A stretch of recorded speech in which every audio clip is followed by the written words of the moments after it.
¿Os habéis preguntado alguna vez por qué es el oboe el instrumento que afina la orquesta? Si lo habéis hecho, seguramente habréis recibido respuestas de lo más variopintas y seguramente mutuamente contradictorias.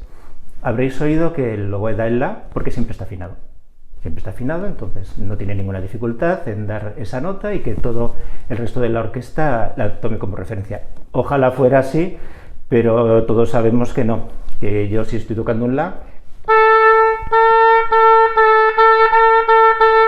podría estar en muchos sitios diferentes, pero hay otra teoría contrapuesta, que es la que dice que como antaño el oboe siempre estaba desafinado, era el primero que tenía que encontrar el la, y luego todos los demás, que lo tenían más fácil, no tenían más que copiarle.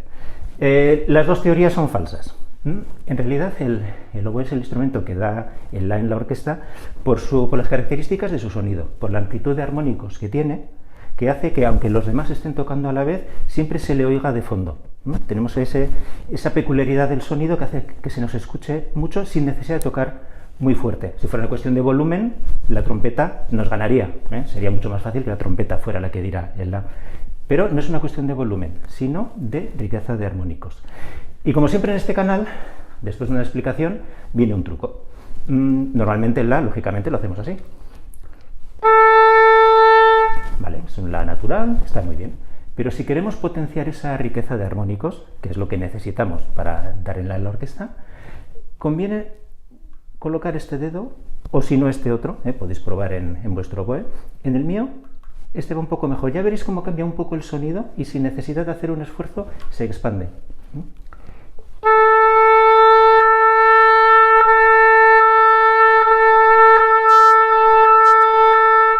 No le estoy dando más fuerte y ya veis cómo suena más. Y además lo estabiliza.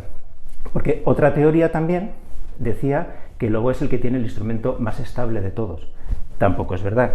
Os acabo de demostrar que con ese mismo la, en esa posición, puedo hacer muchas alturas de sonido diferentes. Y también, lógicamente, en una orquesta profesional, todos los instrumentos tienen que tener un sonido estable.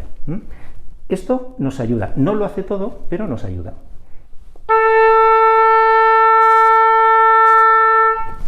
Y como siempre os digo con los trucos, tenéis que probarlos y utilizarlos en el contexto adecuado.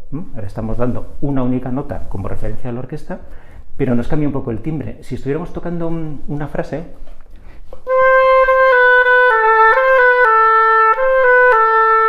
nos puede romper, como tiene un timbre diferente. Ya veis que tiene un color distinto. Yo aquí no lo utilizaría.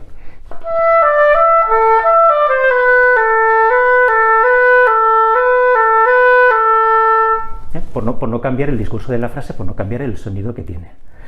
Hasta aquí el vídeo de hoy. Prestadle atención a esta nota. Yo suelo decir, y no siempre en broma, que este es el primer solo que en cualquier concierto tiene el oboísta. Tenemos que estar preparados para darlo en su sitio, con un volumen adecuado, que no sea, por ejemplo, tampoco rígido.